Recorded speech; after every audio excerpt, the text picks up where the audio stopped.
Assalamu alaikum warahmatullahi wabarakatuh. Welcome to Dua series episode 1. If your heart feels happy, if your mind won't stop overthinking, say this dua. It can calm your entire soul. The dua is Allahumma inni a'udhu bika min al-hammi wal hazan.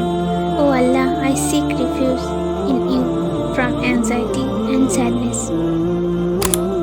This dua was taught by the Prophet ﷺ for anyone whose heart feels overwhelmed. Whenever stress hits you, recite it.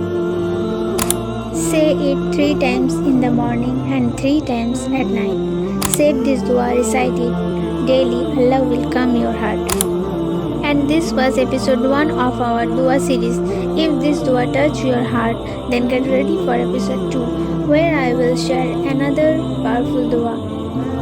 Inshallah, episode 2 is coming tomorrow. Jazakallah for watching.